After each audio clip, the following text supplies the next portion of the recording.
Jack Mountjoy.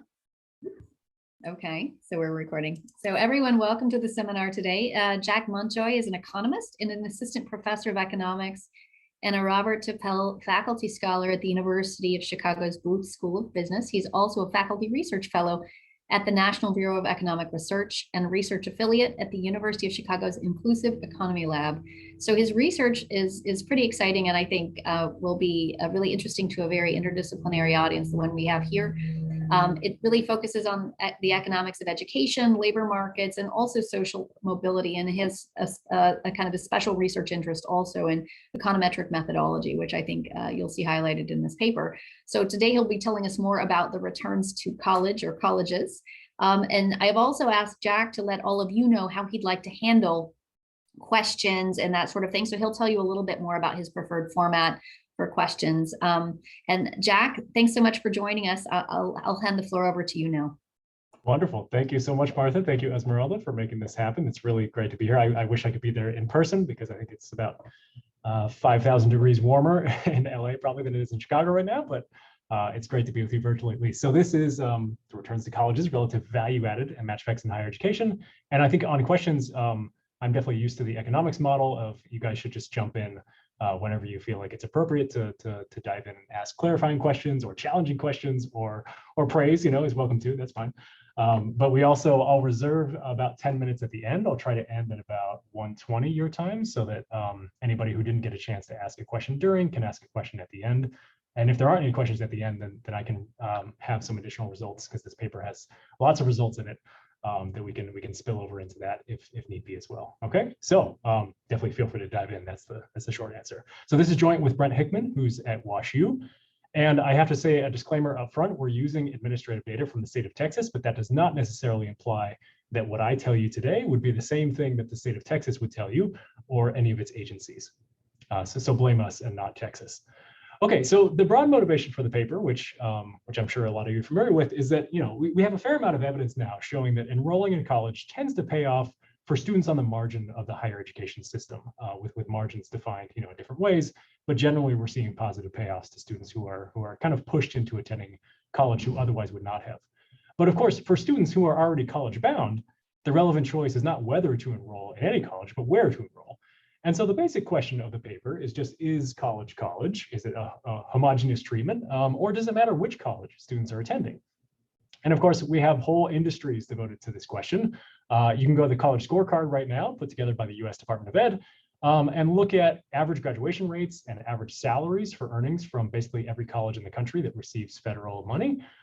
So what pops out of this immediately is that you have colleges like Yale and Princeton, UCLA, and UChicago at the top, who have really high graduation rates and really high average salaries of their graduates, compared to colleges at the bottom of this distribution whose graduation rates and average salaries are sort of an order of magnitude, in some cases smaller than what we're seeing at the top. So this is the main sort of consumer-facing information that students out there and their families are receiving when trying to think about what are the outcomes associated with going to different colleges. But of course, we want to ask, is that causal, or is that just sort of different students sorting into different types of colleges? So the main question of the paper is do some colleges actually boost student outcomes more than others? It's a simple question, but it's a causal question. So it's going to be a bit difficult to get after. What we want to do is estimate value added separately for each college in our data set. And we have a lot of different outcomes. We can also estimate value added on a whole suite of outcomes, not just earnings, but graduation and majors, et cetera. So methodologically, what we want to do here is isolate the causal impacts of colleges from just selection bias, which is just different types of students systematically sorting into different types of colleges, and that's what's producing differences in teasing out these mean outcome differences that we see across different institutions. So we're going to spend most of the time on question one because that's really the meat of the paper. But once we have those value-added estimates, we can do a lot of really fun things with them. So, one basic next question is, okay, we go through a lot of trouble to try to estimate value added in a causal sense. Are there just basic institutional characteristics that are much easier to observe that decently predict causal value added? So here we can just basically take our college level observables and correlate them with college level value added and see if there's some decent predictors there. Things like the raw outcome levels of the type that you would see on the College Scorecard, selectivity metrics, spending, faculty characteristics, upward mobility metrics, et cetera. We can also ask whether that there's differences across these different outcomes that we can measure. It's one strength of our data that we get to see students' outcomes across a whole different suite of things. And so we can ask whether colleges that are boosting some outcomes are also colleges that are boosting others. So here we can take our value-added estimates across different outcomes and say, are these correlated within colleges? Things like my earnings in my early career, what industry I go into, whether I complete a BA, what my major was, how many years I persisted at college, et cetera, to see if this tends to be sort of a uniform effect that some colleges have and some don't, or whether they might be specializing in these different outcomes. And then finally, we can ask the mismatch question, which is really just a subset of questions about heterogeneity under this broader umbrella of heterogeneity. So asking, does the value added schedule across colleges actually vary systematically across different types of students? One question is the mismatch thing, where maybe students who are sort of induced into attending a more selective college through policies like affirmative action, if they otherwise would have attended less selective colleges, is that going to produce higher or lower or the same outcomes for them relative to say, more advantaged students? And other questions about heterogeneity, like low income versus high income students, or men versus women. Are we seeing differential effects of going to a different set of colleges relative to each other across different sets of student observables? Okay, so that's the basic questions we want to get after. Obviously, huge challenges in doing what we want to do here. First, you just need big data. So estimating college-specific treatment effects is going to require a lot of students at each school, because each school's estimate needs to be decently precise. And we also need to observe a fair amount of schools, because this exercise wouldn't be very interesting if we were only doing this for a handful of similar schools to each other. We want to learn something about the distribution of value added out there across the higher education landscape. But of course, big data alone isn't enough. We also need rich data. We need to be able to link high school students and all of their high school pre-college records to where they initially enroll, whether they transfer, whether they persist, whether they drop out, what kind of degree they get, and then link them up to their earnings records, because we don't just care whether college is begetting more college, we care about whether college is actually changing students' socioeconomic trajectories or not. And then of course, just having big data and lots of covariates does not necessarily solve the identification challenge, where especially in the US, relative to some countries that have a often clean centralized admission system, we have this very messy, very decentralized system of endogenous applications and admissions decisions that is just going to invite massive selection bias when comparing raw outcomes across different colleges. Okay, so the way we're going to try to make progress on these challenges is first on the data side, we're going to link up a really nice administrative repository that spans the Texas population. So what we see here, we start with all Texas public high school graduates, and we see them enrolling in all Texas public universities. We can link their high school records, so things like test scores and demographics, to all of their college records, following them throughout the entire higher education landscape in Texas, and then into earnings records. All of this is linked by Social Security numbers behind the scenes, so that the match rates are extremely high. And a key component of this data that gets us off the ground, and I think separates this from a lot of other similar data sets, is that we get to see as well all the applications and admissions decisions at all of these Texas public universities. So we're going to use that unique component of the data to also try to get at the identification problem here. Our basic strategy is to try to proxy for student unobservables using these observable admission portfolios. So what do I mean by an admission portfolio? Think about Martha and I say apply to colleges A, B, and C, and we both get admitted to A and B, but we get rejected from C. We have the exact same admission portfolio, Martha and I, because we applied to and got into the same exact set of schools. Now, I might choose to go to B and Martha might choose to go to A, and then we're going to compare our outcomes. Our goal is that that's going to be a much tighter comparison of sort of apples to apples students than just comparing the average student who goes to A versus the average student who goes to B, who might differ in all kinds of ways. And the intuition behind this is that where students choose to apply and where they get in is really sending a pretty detailed two-layer signal of these students' abilities and ambitions and just advantages in life. It doesn't necessarily have to be the students' abilities themselves. It could be their parents pushing them, their community resources, et cetera. But all of that is sort of funneling into telling us a lot about these students in terms of where they apply and where they get in.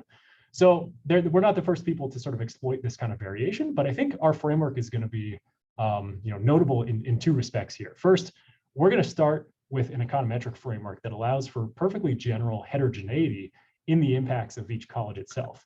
So Martha and I might actually have differential effects of going to college A versus B. Our initial framework is going to allow for that kind of full heterogeneity. We're not going to assume that the impact of going to any particular college is going to be the same for everybody. And then we're going to show what you can identify in that sort of setting, and then derive additional restrictions that allow you to identify even more ambitious parameters like average treatment effects. And I think also just on the implementation side, our implementation is probably the most straightforward implementation of this strategy that you can think of, which is we're just going to allow for distinct fixed effects for every distinct admission portfolio in our data. So every unique combination of applications and admissions that we see, we're just going to be comparing students within that unique combination and not necessarily across them. Okay, and then I'm going to show you a whole range of validation checks that really try to probe the validity of the strategy in getting at apples to apples comparisons of similar students who attend different schools. So the first thing I'll show you is that just conditioning on these admission portfolios alone seems to dramatically balance us across all other student characteristics that you could care about and typically that you would control for when trying to estimate value added. So things like high school test scores, family income, racial shares, gender shares, etc. We don't need to control for any of that stuff. And yet, when we just control for admissions portfolios, all of that dramatically balances across all of our college treatments so that we really are comparing students who go to one college versus students who go to other, who otherwise look very similar in terms of all of their observable characteristics. Given that balancing result, our value-added estimates are going to be impervious to adding all those other covariates as controls, because you can think about the omitted variable bias formula as relevance times balance. All of these covariates are very relevant for predicting outcomes, but they're just so well balanced within admission portfolios across these different college treatments that we end up getting essentially an omitted variable bias formula value of 0 by adding in all these additional covariates that you would typically need to throw in to try to make your value-added estimates seem valid. On the flip side of that, if we start with sort of typical control strategies where you control for things like test scores and family income and race and gender, and then we add in this admission portfolio information, that actually does move our estimates quite a bit, suggesting that these typical strategies that use the typical kitchen sink of observable controls might actually still be substantially undercorrecting for selection bias in comparing outcomes across different colleges. If you're worried about sort of this high dimensional fixed effect thing too, that we have maybe a couple thousand of these different portfolios, and you've been paying attention to the recent diff and diff and high dimensional fixed effects literature, you do not need to be worried there, because I can show you dramatically simplified specifications where we just use, say, two indicators: how many colleges you applied to and what was the average SAT score at the schools you were admitted to. That yields a very, very similar schedule of value-added estimates as our much more brute force approach, which I think is sort of simpler, but you might worry about all these high dimensional fixed effects. Turns out that's not a problem. Okay, so unless there are any questions, I can talk very briefly about how this paper fits into the literature. There's this long strain trying to estimate the returns to going to a higher quality college. We're going to actually replicate and extend Dale and Kruger's results in this literature in a very, very different data set, much, much larger, much more recent, much more diverse, both in terms of the students and the colleges, and much more precisely measured treatments and outcomes. But we're also going to build on Black and Smith and some others who've thought about measuring other dimensions of college quality besides just selectivity, and thinking about colleges as a multidimensional bundle of goods rather than just sort of a single vertical ranking. And going further, I think that the logical extreme of that is just treating each college as its own treatment, rather than trying to confine colleges ex ante by some pre-specified observable like selectivity. This is very analogous to the teacher value-added literature, right? We had this kind of early literature on teachers showing that teacher observables don't really seem to predict teacher effectiveness all that much, so maybe teachers don't matter that much. But then if we allow each teacher to have their own unique treatment effect, we see there's this really meaningful distribution of value added across teachers. We're going to be doing the exact same thing in the college space. So I think there's a very tight mapping there. And then there's this long and contentious literature on testing for mismatch in education. This is also a natural application of our research design, where we can just basically take all these comparisons and do them across, within and across different demographic groups, different slices of our data in terms of pre-college characteristics of students like race, family income, gender, etc. Okay, so I also want to be upfront about the limitations of what we're doing, because I think it's ambitious what we're doing, but there's also some key limitations that I want you to have in mind. So our variation is limited to choices among four-year colleges by inframarginally admitted students who are enjoying multiple admissions offers in the Texas public university sector. So what does that rule out, right? I think there's a lot of other really important and really interesting margins that we're just not going to be speaking to here. So things like marginally qualified applicants just crossing a minimum admissions cutoff, that's a very, very policy relevant group, because if you change that cutoff, that's kind of the group that you're estimating treatment effects for. We're sort of away from that cutoff because we're thinking about these inframarginally admitted students who are admitted to multiple places. We also, given that we're limited to the Texas public sector, we don't see fancy private schools. We don't see, possibly questionable for-profit schools. We're going to be eliminating community colleges because community colleges are open enrollment. So there's no sort of application and admission variation among community colleges. I've got a separate paper on community colleges if you're interested in that. And also no college at all as an option. I also have this separate paper on thinking about those different sort of sectors of higher education. We're going to be focused entirely on the four-year sector today. And I think there's also just some really interesting work thinking about intervening early enough to transform students' fundamental college ambitions.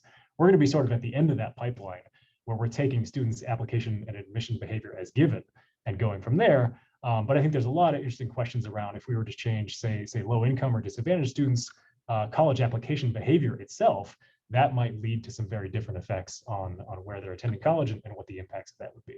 Okay, so I see these as all sort of really interesting different causal consequences at different junctures in the US college pipeline. And we're studying sort of the end of that pipeline before students are getting into college of they've been admitted to a couple of places. Does it matter which one they choose to attend? Yes, I see a question. Meredith, go ahead.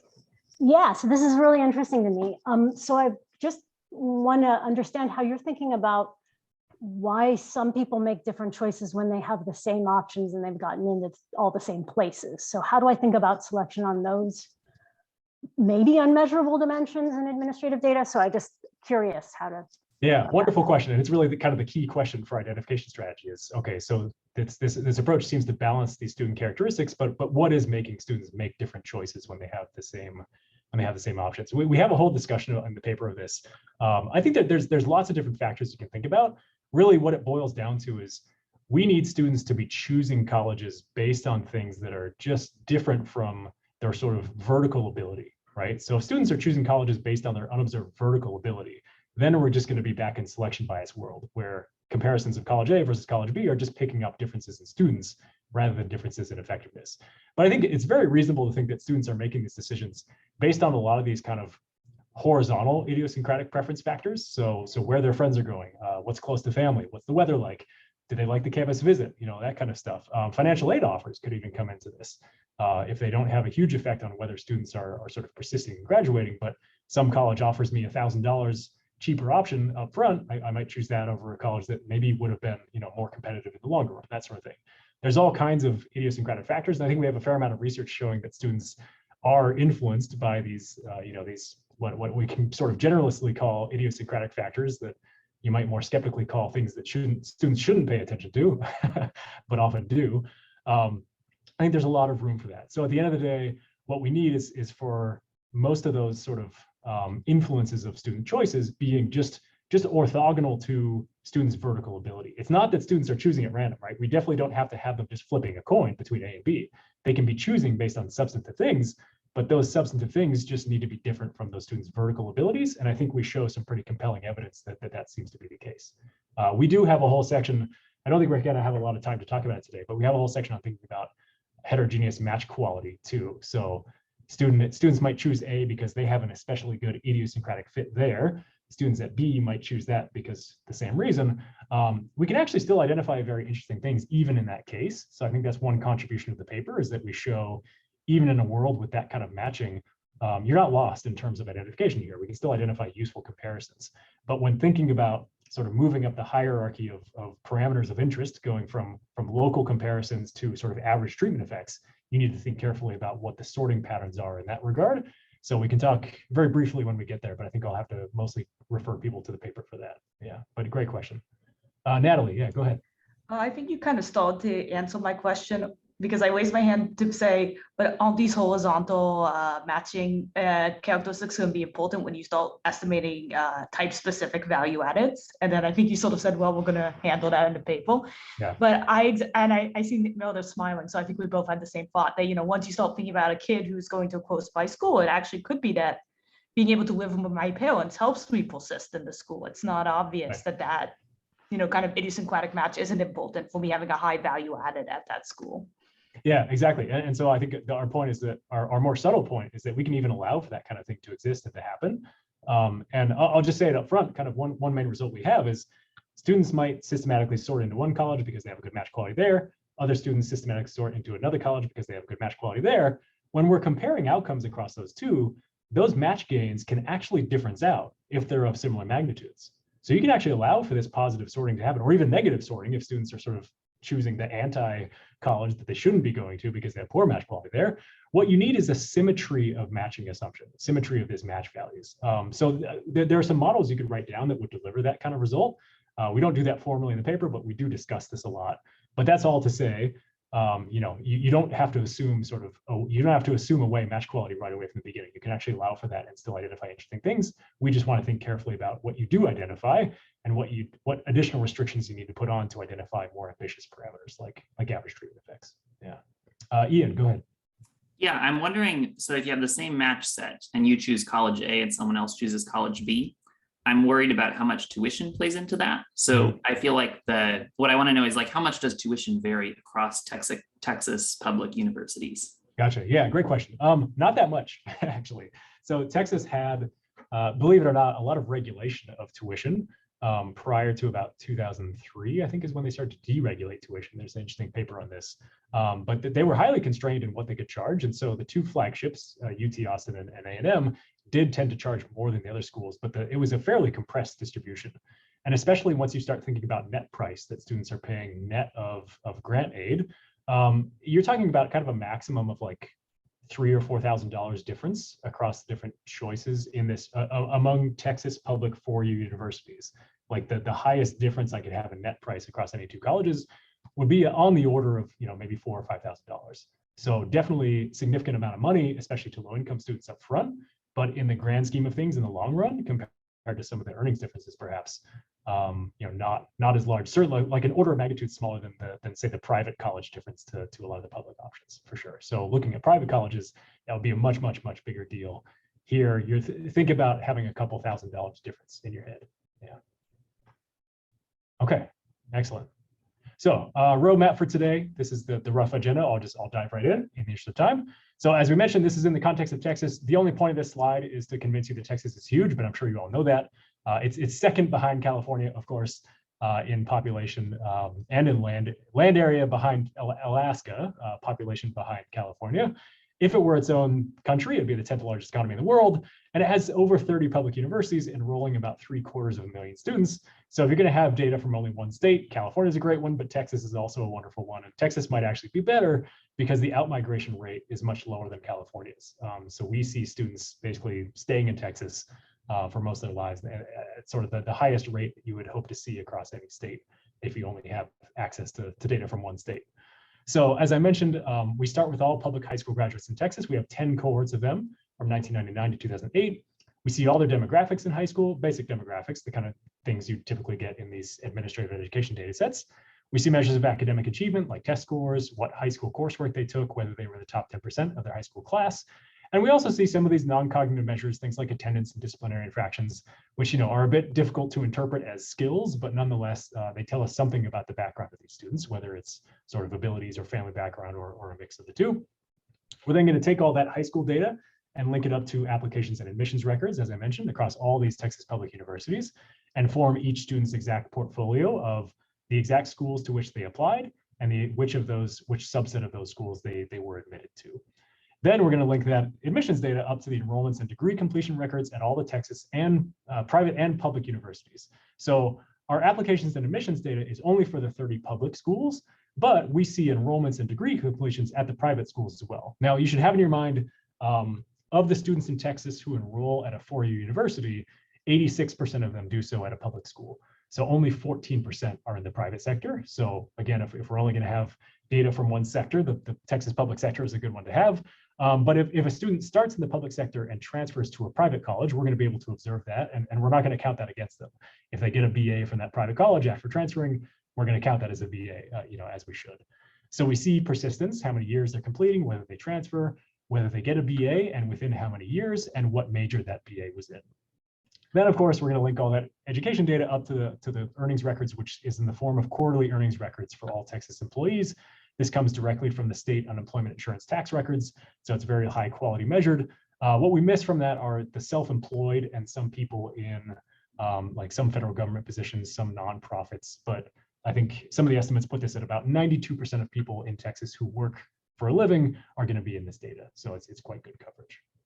Okay, so what does our sample look like? I've split this into two different columns. So in the left-hand side, this is the full sample. This is all students who graduated from a Texas public high school and enrolled at one of these 30 Texas public universities. These are our different treatments.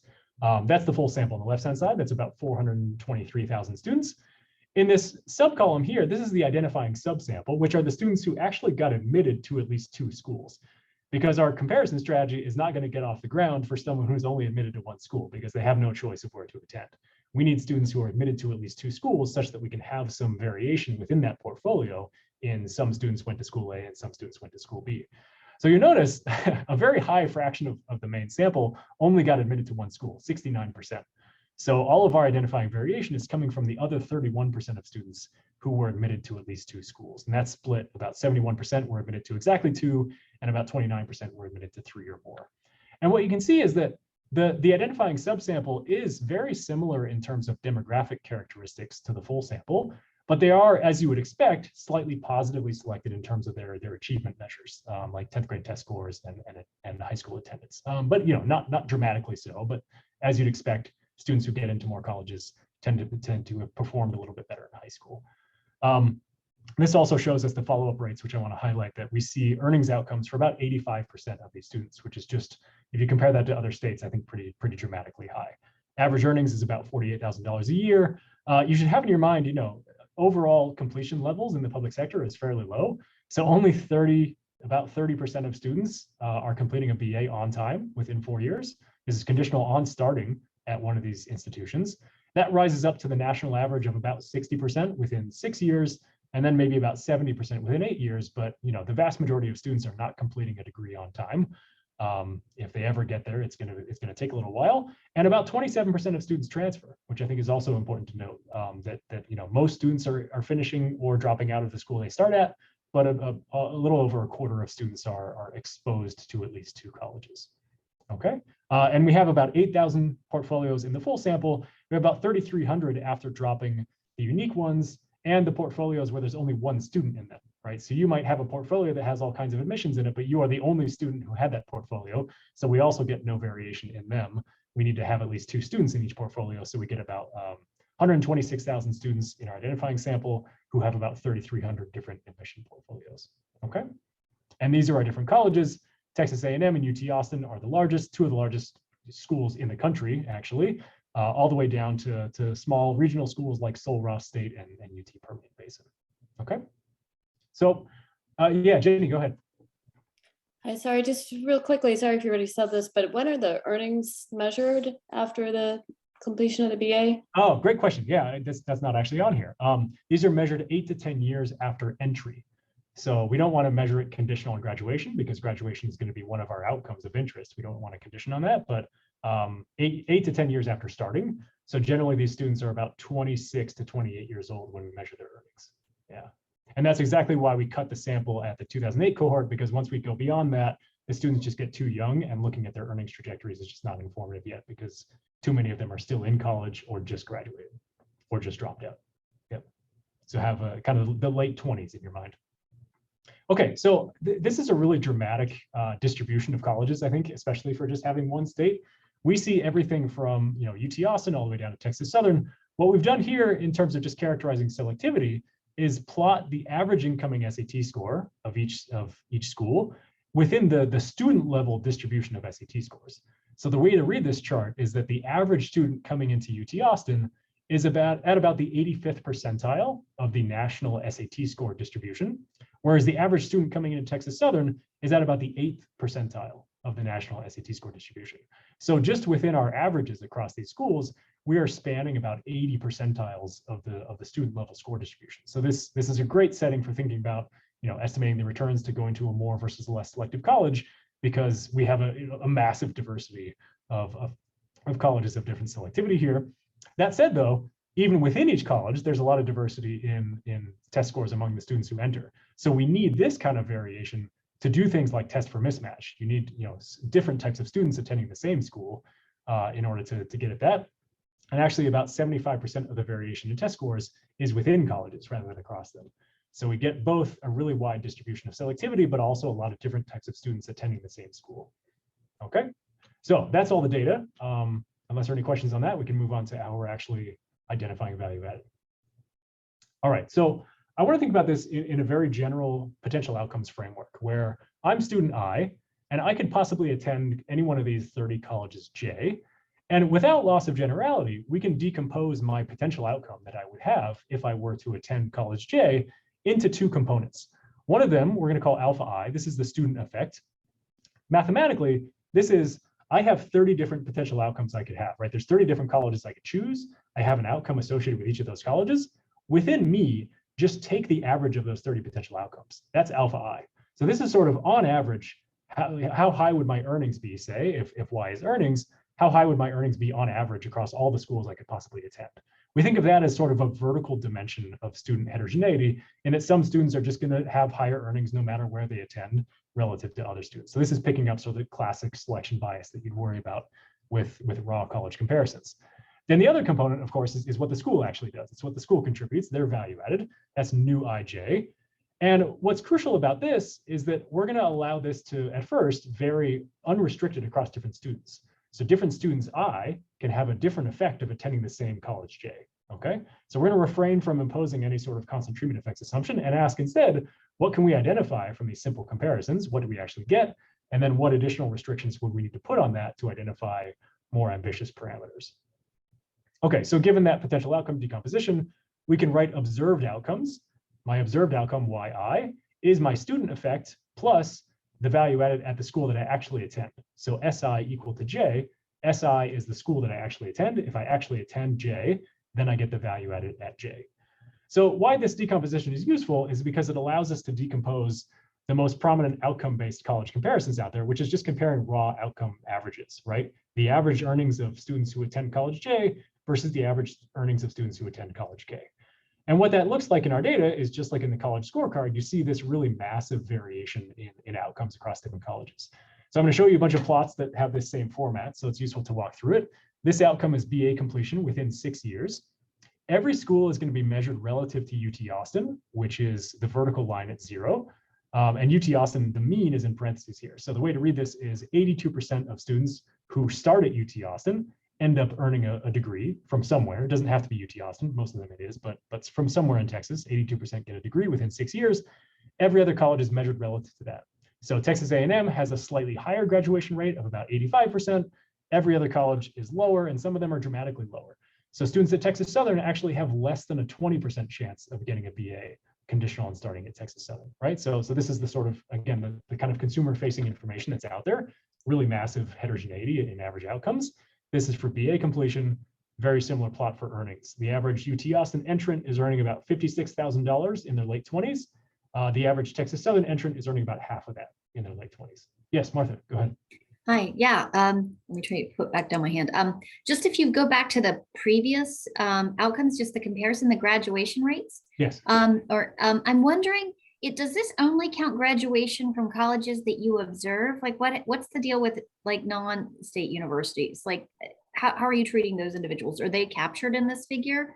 So it's BA completion at any public or private Texas Or university. private, Or okay. private. Yes, exactly. But we're not going to penalize you if you transfer out of the public sector. Into Okay, I just wasn't sure Um, exactly what you had in your data. Yep. But you have everybody. The one thing we're not going to see is if you transfer to a college outside of Texas. Out of state, okay, okay. There got is it. one auxiliary data set where we can actually look at that, and it turns out only about I think it's less than 1% of students who start at one of these Texas public universities ever transfer out of state. So I don't think our estimates are going to be really meaningful. But that should affect sort of, say, your UT Austin estimates say more than other schools, for instance. That's a good point. Yeah, UT Right. Austin starters. Right, so it may be larger at some places than others, but yeah. That's okay. fine. We can actually look at that. We could refine that by school and see if that's much larger at UT Austin or not. That's a good point. My Okay, sense got is it would still be fairly low. Yep. Okay, thanks. Yep, good question. Okay, so those are the raw outcome differences. But of course, we know that that's going to be driven by two things. It's going to be driven by the actual value added differences of going to college J versus K, and just selection bias. And formally what selection bias is in our decomposition is the difference in the alphas across different colleges. So students who attend college J might just have higher or lower systematically levels of alpha than students who attend College K. And just as sort of prima facie evidence of that, what we do in this plot is we again reproduce those actual raw outcomes in the solid diamonds. And then in the hollow diamonds, we take all of our pre-college covariates. So things like high school test scores, family background, race, gender, the high school you went to capture sort of neighborhood and school effects. And we predict outcomes based on all of those pre-college covariates. And then we take the school you attended and we average all of the predicted outcomes within each of those schools. And what you can see is that the predicted outcomes follow the actual outcomes remarkably closely. So this is sort of prima facie evidence for massive selection bias in that the students who attend Texas A&M and UT Austin are just predicted to do so much better than students who start at UT El Paso because they come in with these pre-college covariates that are just very, very different distributions and very predictive of graduation and earnings outcomes. That this is for graduation. This is the same plot for earnings. Okay, so you should have in the back of your mind, just like massive amounts of potential selection bias here. So it's really a first order concern. So what our approach is going to be here is to if you kind of look at this outcome equation and you see this alpha I, and you're familiar with some of the sort of like firm effects literature or teacher effects literature or whatnot, you might say, okay, let's throw in just a fixed effect for each student, right? We can control for this alpha I with looking at just within student variation. But of course, in our setting, looking at outcomes like BA completion, you at most only complete a BA once. So we can't look at within student variation across different colleges in outcomes like BA completion. That works for things like test scores when you see test scores every year, but it doesn't work for something like that. And for earnings, there are some strategies that compare pre-college earnings to post-college earnings. We're looking at traditional age college students who are going to college right after high school. So for them, their pre-college earnings are not going to be at all a good control for what their post-college earnings are going to be. So the sort of student by student fixed effect control is out, but we can essentially just move up one level from that, where instead of controlling for each individual student, let's control for the admission portfolio that student is in. And hopefully that admission portfolio tells us a lot about that alpha I. And formally, what we're going to need is this conditional independence assumption, where if we decompose that alpha I into the part that is explained by my admission portfolio and the part that is not, this eta I, what we need is for that part that is not explained by my admission portfolio to be orthogonal to where I actually end up choosing to go, right? So eta I is sort of the vertical ability of me that is not captured by my admission portfolio, or you can think about it as sort of like within a portfolio, it's the remaining variation in vertical ability across the students within that portfolio. That needs to be uncorrelated with the choices that students are actually making within that portfolio. So in words, we hope that students aren't sorting into schools systematically by their residual vertical potential that is not captured by their admission portfolio. Now, we can test that directly, right? Because we have all these student observables that we don't need to use in our main specification.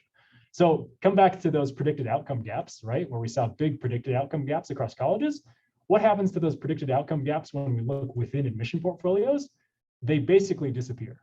So this, I think, is a pretty dramatic illustration that within admission portfolios, we are comparing students who are attending different schools, but who otherwise look identical in terms of their observables. So it's not perfect here. If you run an F test, you're going to reject that this is precisely equal to each other, but the magnitudes are tiny. And we're going to control for all of these covariates in auxiliary specifications as well, and it doesn't move our estimates at all. So I don't want you to think that these little deviations are what's driving our value-added estimates. They're not. What you should think here is that conditional on you and I having the same admission portfolio, and you go to one college and I go to another, we look the same on all of our other covariates that we can see in the data. Okay, so that was for BA completion. This is for earnings, very similar result. Predicted earnings and predicted BA completion look almost identical across students within a portfolio who make different enrollment choices, okay? So you of course, still might be worried about unobservables here. These are all just observable tests. A lingering concern, especially with this strategy, is that it might rely on a small share of students who are making what seems to be a very odd choice of enrolling in a less selective college when they had the option of going to a more selective college. Why would anybody do that?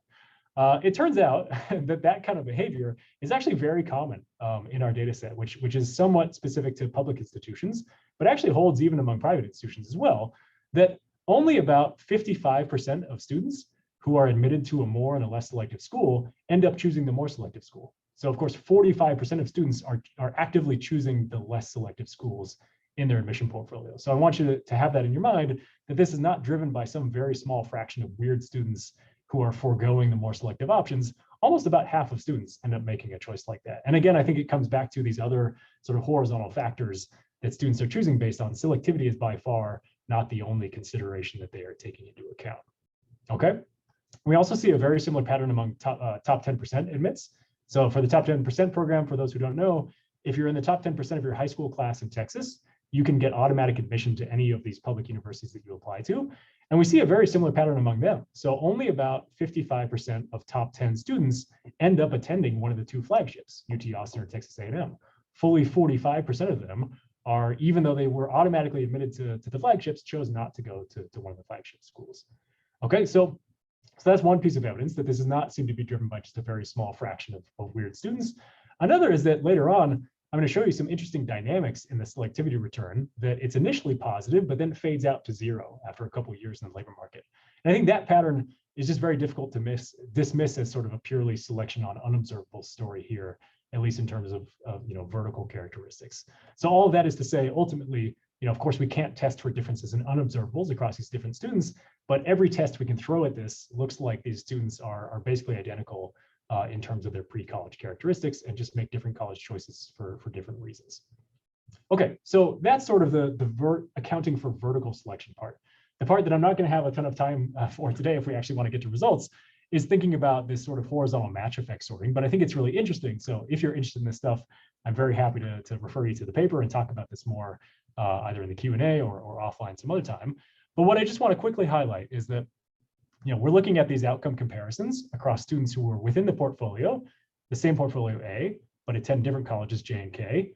Under our assumption 1, we've eliminated that vertical selection component, the difference in the alphas, by comparing students who are in the same portfolio. And what's left over, I think it's important to identify right off the bat, without making any further assumptions about homogeneity or sorting or gains in terms of sorting. What we identify is an interesting ATT contrast, average treatment effect on the treated. So what this is the average treatment effect on the treated, which is students who ended up choosing college J, relative to the average treatment effect on the treated among students who ended up choosing college K. So some students chose J, some students chose K. They each get their value added, which could be sort of a homogeneous effect. It could be a heterogeneous effect. There could be match effects going on. But what we already identify is this interesting sort of status quo comparison of how well is college J boosting the outcomes of its students versus how well is college K boosting the outcomes of its students. And students may choose those colleges in part based on idiosyncratic match effects, but I think that's still a real policy relevant comparison to think about and to answer. So that's fully identified just by our assumption 1. We don't need to pile on any other assumptions about homogeneity or match effects. But of course, if you're interested in more ambitious policy questions, like the average treatment effect of going to J versus K, then we're going to have to think about match effects and sorting. So very briefly, what we show in the paper is that you can actually identify average treatment effects with our within portfolio comparisons, even if match effects exist, and even if students can sort systematically on those match effects. What you need, as I mentioned, is this symmetry in sorting gains condition, where students might sort to A because they have a high gain there. Other students might sort to B because they have a high gain there. But the magnitude of those sorting gains might be kind of similar across those two schools, and actually then difference out when we're comparing outcomes across these two colleges. So the main point I just want to hammer home here is that the presence of match effects and the presence of sorting on gains does not necessarily just need to blow up this exercise. You can still identify even more ambitious parameters, even under the existence of those things, but you need this symmetry condition, which you can write down some models that would deliver that. And we've got a whole discussion in the paper about what kind of factors we think might go into that, whether that's reasonable or not in some settings. I think the basic takeaway is that if you think that students don't have a good sense of what their particular match quality is with a given institution while they're applying, then they're probably not going to be able to sort on any such match gains. So those match gains might exist, but students just might not know what they are. At least at the time that they're applying. And given that transfer rates are over 27%, it seems like a lot of students sort of ex post realize, oh, maybe I wasn't such a good fit for this place. Maybe I'd be a better fit at other places. We also take that as some evidence that students don't have a perfect sense, at least, of what their match quality is at a given school. So this is all to say, we don't need to assume constant treatment effects right off the bat, which is what most of the value-added literature does. The constant treatment effects is a very powerful and very restrictive assumption. We instead can allow for match effects and still identify these ATT contrasts. And even if we allow for match effects, we can also identify more ambitious parameters if we also impose these symmetry conditions. I just want to also say on the evidence side, it looks like everything we sort of test with this sorting gains might be small in our setting. So we don't actually find a lot of meaningful heterogeneity in value-added schedules across different student subgroups. We can't reject that value-added is homogeneous across the different admission portfolios that identify a given contrast. And as I talked about, a lot of the literature would suggest that there's very little evidence that students really know or act upon idiosyncratic match effects that they might have with a particular institution. I think it's reasonable to think that students might know whether they're a good fit for college or no college, or for particular majors perhaps, but whether they know they're a good fit for a particular institution over another, I think that's a bit more of an uncertain question at this point, that we don't have a lot of evidence in support of that. But I would love to see more work on this, because I don't want to just take the stand from the get-go that we think that's what's going on. I want to be very clear that this is sort of a menu of assumptions that you can choose from, depending on what you think is the most reasonable characterization of how students are making these decisions. Ian, yeah, go ahead. Yeah, there's a question in the chat that I think is ahead of me. Oh, yes. Were you able to take into consideration how scholarships factor into Yeah, great question. So we actually don't look at scholarships directly as a source of variation. I think that could definitely be a line of future work, either for this paper specifically or even another paper, is that we have some data on financial aid. The coverage is a little bit differential across years and across schools, which is unfortunate. But we could try to at least, say, predict for the schools you have in your admission portfolio what your sort of predicted financial aid offer would have been at those different options. I think that'd be really interesting, and that would give us some questions, kind of coming back to the question about magnitudes of just what kind of difference in net prices students were facing within these portfolios. We haven't done that yet, and I think that'd be really interesting to do. So short answer is we have not taken that into consideration. Long answer is you can think about some of that maybe operating in the background, and it'd be great to look into that more in the future for sure. Okay, yeah. Okay. Go ahead. So this may be too in the weeds, and you can just tell me that. But I'm thinking about calling this the average treatment effect on the treated. And in particular, I'm concerned about how fixed effects estimates a variance weighted average treatment effect. So like if there's one admissions profile where 50% of the people go to UT Austin and another one where like 95% go to UT Austin, then fixed effects will put more weight on the first one than the second one. So I may just have missed something, but like, do you have a way that you're solving this variance weighting problem? Great question. Yeah. So the short answer is, if you look at these comparisons, these are all actually within a given portfolio. So this ATT is ATTA, ATTAJ, ATTAK. So this is actually specific to the given portfolio A. Of course, when we take this to the data, our main specification is going to be sort of a pooled regression specification, where you're exactly right. It's going to put more weight on the portfolios with a higher treatment variance, because that's going to make the estimates more precise. But I'm also going to show you in just a couple of slides a plot that actually estimates these pairwise comparisons directly, and then manually averages them across the different portfolios A. And so we're going to pick the weighting scheme to just be the number of students in each of those portfolios. You could play around with different weights as well. And we show that schedule actually looks very similar to the pooled approach for the bigger schools. And then for the smaller schools, it's just way too imprecise to say anything, because we don't have enough students in each of these pairwise comparisons. So there's a bit of a trade-off there between sort of precision and accuracy, but it seems like for the larger schools, there actually isn't a trade-off in that sense, that both methods seem to be arriving at the same conclusion. But yeah, so that's a long preview to something that's coming up in about 5 minutes. Cool. Okay. Any other questions at this point on this stuff? Otherwise, we can get into results. Okay, so the baseline specification, as I just said to Ian, is that we are going to regress outcomes on 29 treatment indicators for each college relative to UT Austin as the omitted case, and then about these 3,200 different admission portfolio fixed effects.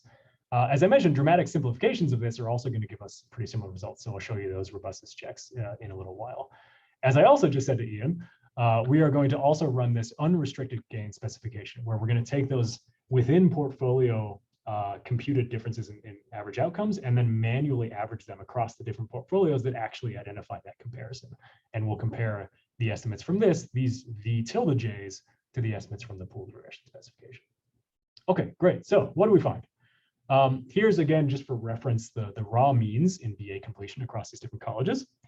Here in red is what we call the typical control approach. So this would be the typical control approach, where you take the kitchen sink and you throw it in, and you hope that value added is happening, residual of that. So these are things like all the test scores we see in high school, whether you're eligible for free or reduced price lunch as a proxy for disadvantage, race, gender, and even things like high school fixed effects to kind of soak up the neighborhood and the school that you were exposed to prior to college. So these are the estimates that would come out of that typical approach. In contrast, in green, here's our baseline specification. In green is solely controlling for these admission portfolio fixed effects, right? So not controlling for anything else in terms of test scores, family background, race, et cetera. And so, a couple takeaways. We'll quantify this distribution in just a minute. But the visual takeaways here are, of course, the magnitude of these differences is sort of an order of magnitude smaller than the differences in raw outcomes that we see in the College Scorecard and college guides and everything else. And also the ordering is quite a bit scrambled as well. So if you were to just kind of rank these colleges from 1 to 30, that is not necessarily going to be a good ranking in terms of their value added. Okay, so we'll quantify that in just a second, but that's the basic visual intuition here. But of course, some of these differences are still significant. So there is a meaningful distribution of value added here. You should just think about it as, in terms of magnitudes, it's a bit more compressed than the raw outcomes and what the typical control approach would give you. So these are the estimates for BA completion. Here's for earnings. Again, here's the raw earnings means. Here's what the typical control approach would give you. You can see with the typical approach, you're already getting some kind of compression in most of the distribution of colleges. And what's really standing out is sort of the two flagships look different from the rest of the colleges. But then when we get to our estimates, that difference between the flagships and the rest of the colleges often goes away. So these are the earnings value added estimates. Again, there's a meaningful distribution here, and the rest of the paper is talking about this meaningful distribution, but sort of benchmarked to the types of information that students are getting from the College Scorecard and whatnot, this is a much more compressed and a bit scattered of a distribution of value added. Okay, so here's what I was just talking about with Ian. In green are the estimates that I just showed you. In the gray triangles are the estimates from this manually averaged pairwise approach. And so it's a bit hard to read with the confidence intervals for some of these schools being very large. But if you just start at the top here, so look at these top 4, these estimates actually line up very closely to each other. And the reason is that these are large schools where we have a lot of people in each of these admission portfolios that are choosing between, say, UT Austin and Texas A&M or Texas Tech or UT Dallas or Texas State, right? When we get down to the smaller schools, these estimates blow up because there's just not, there are students choosing between every pairwise combination. So there's no empty cells literally here, but there aren't that many students choosing between UT Austin and Houston downtown, say. So that estimate is just kind of spanning the entire support of the outcome. And we just can't say with that strict pairwise approach exactly what the value added of UT Austin versus downtown is. So that's where we go to the pooled regression approach, where obviously we get a much, much tighter estimate. And the hope is that because we're finding such similar estimates for the schools that we do have precision for, the hope is that the pooled estimate is also doing a good job estimating what it would be for those smaller schools if we just had a larger sample. But you do need to buy into some of these symmetry assumptions to make that sort of chaining of comparisons across portfolios to be valid. So that's why I want to show this, is because if you want to walk out right now and say, I don't believe your pooled regression specification, you can go home with these strict pairwise averages, which are making no assumptions about constant treatment effects or sorting gains. Okay, so that is the BA completion results. Here's the very similar table for earnings. Okay. Now, another way to think about match effects and how sort of unimportant they seem to be in our setting is we can run a match effect specification based on observable covariates, where we can interact each college with all the student covariates. So the return to going to UT Austin might be different for students who had different test scores or different races or different genders or different family incomes. And then we can estimate that interacted specification and then take the average estimate across all those match effects. And we get a very similar distribution of value added as we did in just the pooled specification that did not interact those things. So in terms of identification, it looks like we don't have to be too worried about match effects kind of taking our pooled specification and driving it away from the average treatment effects that we might be interested in there. Okay, so that was interacted for BA completion. Here's interacted for earnings. Okay, now a whole bunch of robustness checks. We've got about 10 minutes left, so we can go quickly through these.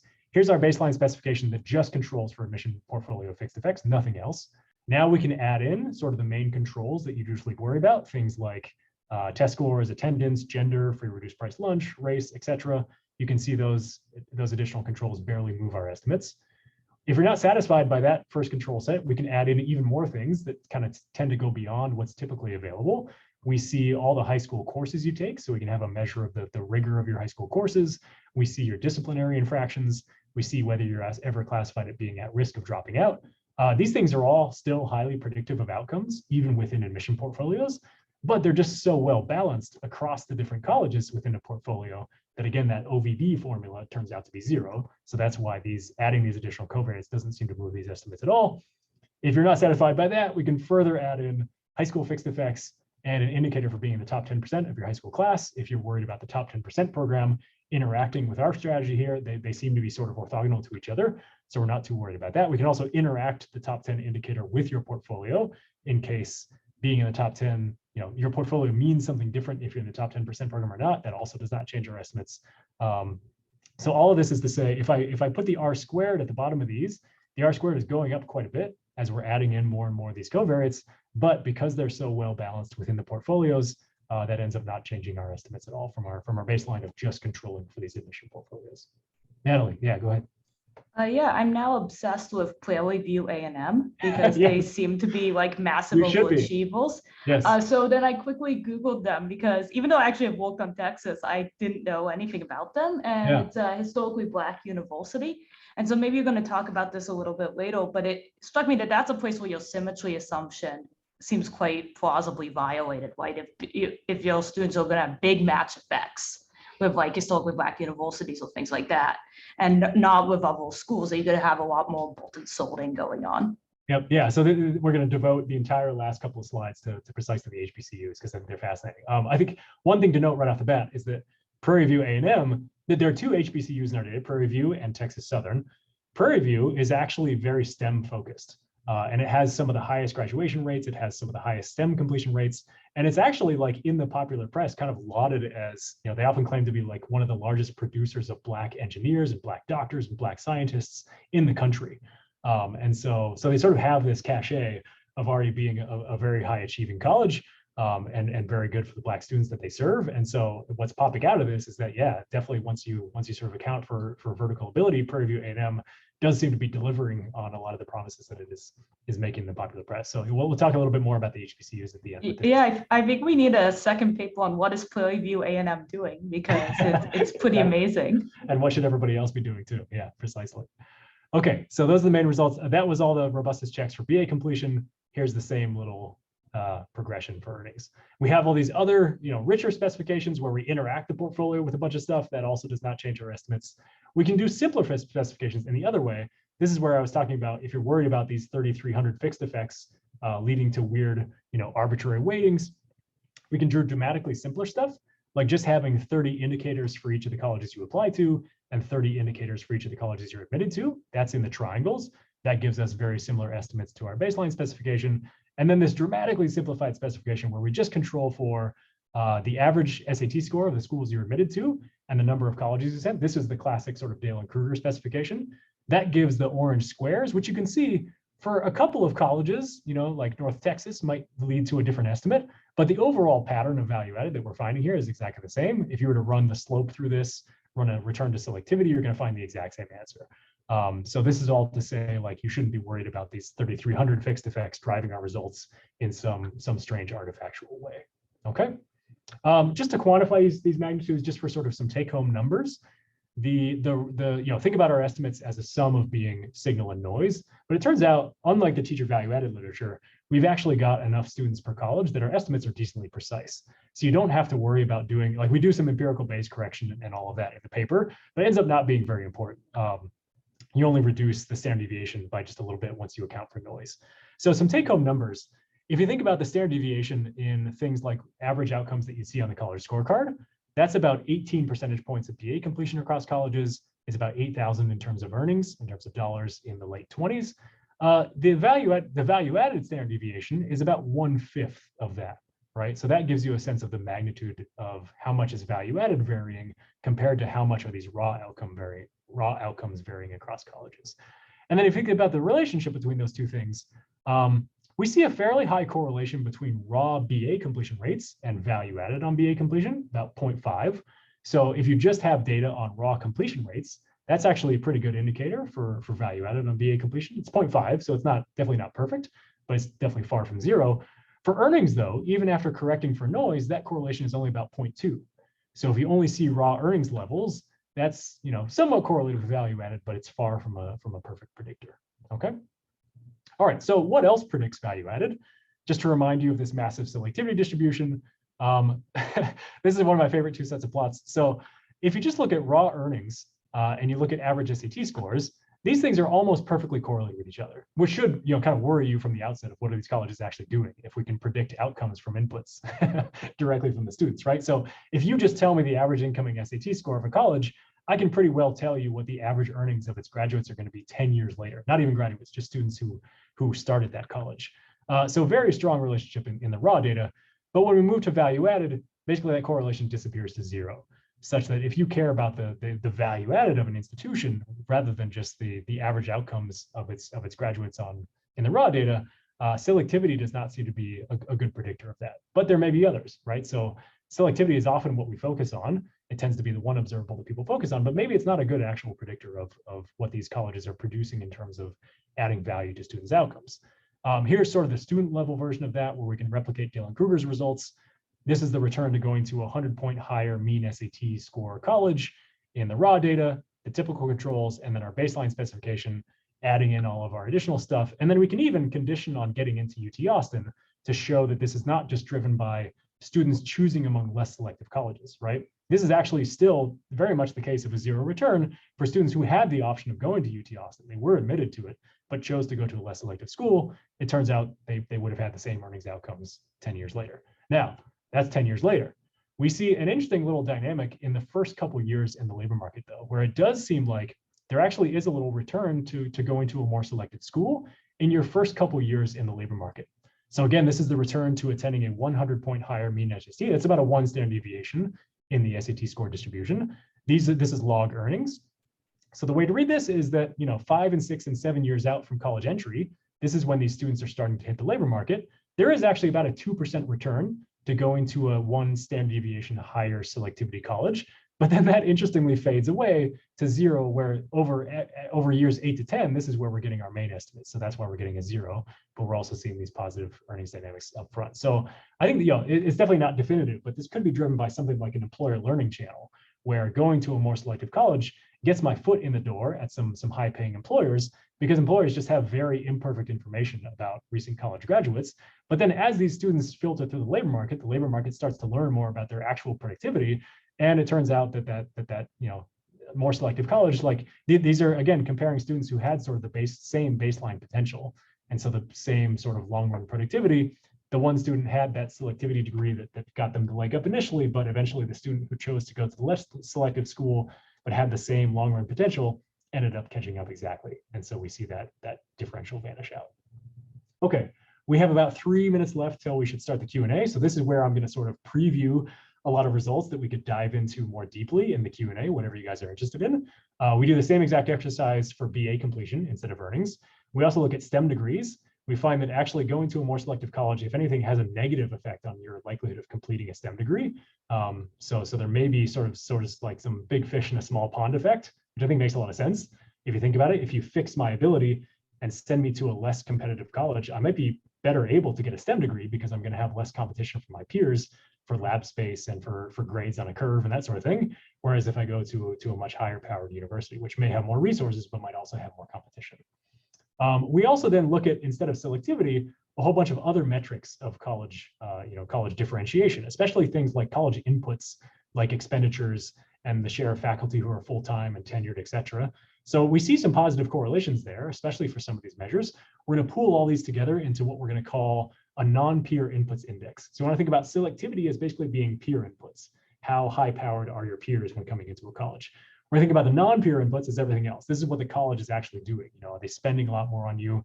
Do they have a lot more high-quality faculty? And what we find there, in contrast to the selectivity zero slope, we actually find a pretty meaningful slope in going to a college that spends more on its students. Selectivity and spending are correlated with each other, but not perfectly so. So there are some interesting comparisons, like this vertical line right here, which is a bunch of colleges that have about the median SAT score of incoming students, but spend about 3 or 4 different standard deviations on their students' sort of non-peer inputs. And so what we can do is residualize that on selectivity and say, conditional on selectivity, if you go to a school that has higher non-peer inputs, how does that predict value added? It actually has a very strong slope with value added, about a correlation of about 0.67.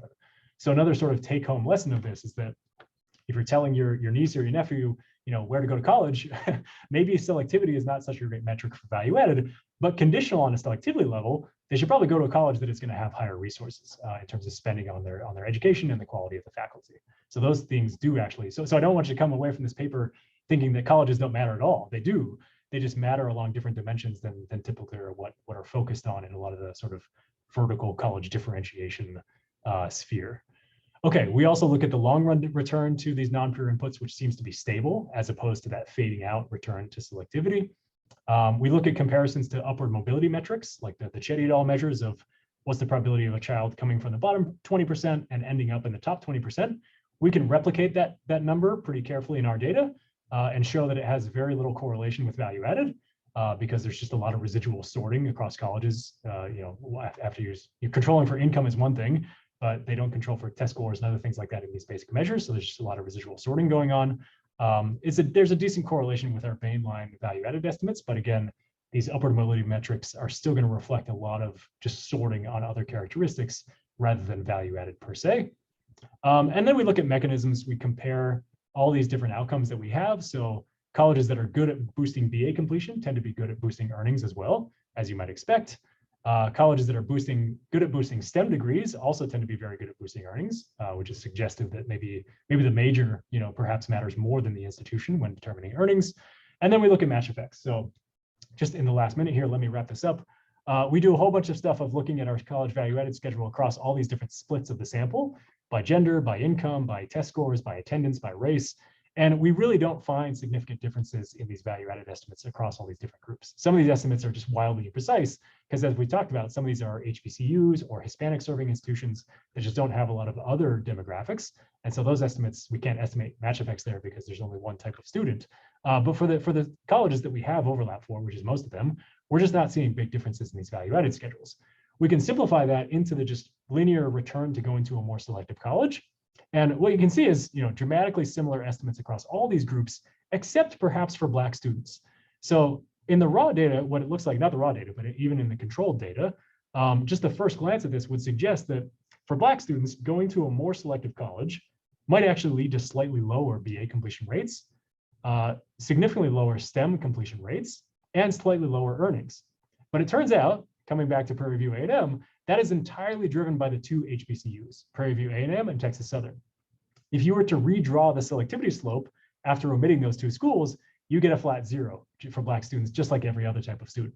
So in the last slides, this is exactly what we do in this hollow circle, where we exclude the two HBCUs from the Black choice set, and we run the selectivity slope through the remaining 28 colleges.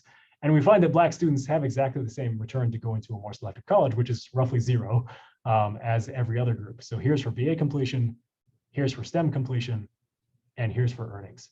So it's not as if going to the two flagships is bad for Black students. It's that Black students, unlike every other demographic group in Texas, has access to these two other HBCUs that tend to be low selectivity but high value added. And so that's what sort of skews their selectivity slope downward, but it's not really a mismatch story per se, because it's not a differential return to selectivity. It's just a different choice set that is the kind of changing the end of that slope, rather than the other 28 schools that other non-Black students are attending. Okay, so that is the paper. I'm gonna just leave up this summary slides, just a couple of my favorite slides from the paper that we can sort of burn into your brains as you think about what to ask, and I'm happy to open the floor up to questions for the last 7 minutes or so here.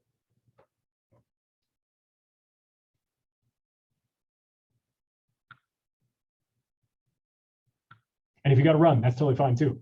please take off if you had enough. Yes, Jenny, go ahead. Thanks so much. So interesting. I was going to ask to what degree you think any of this reflects some kind of heterogeneity finding where, relatively more advantaged students who could have gone to UT Austin will kind of do well at any four-year college. Whereas if you focused in on some of on students who have a low likelihood of going to UT Austin, that they could have had a greater return. So, but your last couple of slides made it seem like maybe that's not the case. The other thing I was going to ask just about earnings, to what degree, how much of the story is missing because this is near-term earnings? We know that there's a lot of earnings growth, especially with more advantaged students who end up getting advanced degrees and kind of reap their returns later in the life course. Yeah, that's a great question. Yeah, I think on the first question for sure, I think that's kind of right here, that high income and low income students split right here. We're not seeing really differential effects there of going to a more selective school. Now, I will say, kind of coming back to my earlier slide on limitations, I would love to see whether this might be different if you sort of at the front of the pipeline change low income students' application behavior in the first place, right? This is low income students who already got accepted to a couple of schools and are choosing among them. That might actually be a different subset of low income students compared to maybe even the majority of low income students who are just not applying perhaps as ambitiously as they should be, right? So I think it is fair to wonder whether they would actually have a more positive return to going to a more selective college, but we're not able to estimate that because we don't see the kind of variation for them in this data. Yeah, and then right on the second one, the earnings. So the one thing we can do that we do in the paper is we take the subset of our cohorts that are the oldest. For them, we can measure earnings into the sort of mid 30s, and we estimate value added just on that subsample, and then we correlate with that with our main estimates, and they have a super high correlation. So it does not look as if the sort of relative rankings are changing as these students age, though, of course, the big caveat is we're not seeing anything beyond like 34. So as these students get into their 40s, and especially, right, they might be completing graduate school, that sort of thing, I think it's fair to say that we can't take a super strong stand on what to expect there, but at least for the variation that we do have for these somewhat older cohorts, it doesn't look like it's changing from sort of the late 20s into the early 30s. But we would, yeah, I think we should just kind of follow up on this paper in 20 years and see see if those trajectories have changed in any meaningful way. Yeah. Okay, we've got just a couple more minutes. Anything else? I see a question in the chat. Did the spending per student include all types of spending or just instructional spending? Yeah, so what we do there, I'll come back to that little table that we had to skip over pretty quickly. These are all of our different measures. So you can see this has instructional expenditures versus academic support versus student services. That's usually how IPEDS breaks out these, there's some other more fine-grained details of this, but you can see, these have sort of varying correlations. Maybe student services is not as powerful for earnings as instructional expenditures and academic support, but essentially what we've done is kind of pooled all those together in our non-peer inputs index, given that they all had kind of positive correlations, and you might think about these as being many measures of sort of underlying just how much is my college devoting to resources. But I think a wonderful question to look at would be, if you had better variation, more fine-grained variation than these things across colleges, is it really instructional expenditures, or is it academic support, or is it student services, or is it the grounds, is it the campuses, the dorms? I would love to see, there's a couple of papers looking at that actually, that look at changes in some of those expenditure categories over time, looking at a panel. And I think there's more interesting work to be done on that. But the short answer is we pool most of these things together for our non-peer inputs index, just to kind of make the point that there's a whole other dimension of stuff that we could sort of vertically stratify colleges by, besides just selectivity, which is mostly a peer metric. Yep. Okay. Any other questions?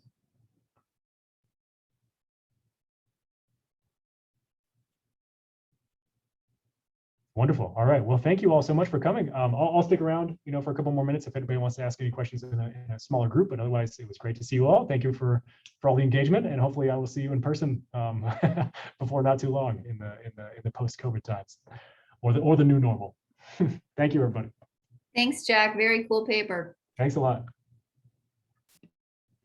And just a quick reminder for the students that have signed up for the pro seminar, please stay on this link and we'll start the pro seminar in a few minutes.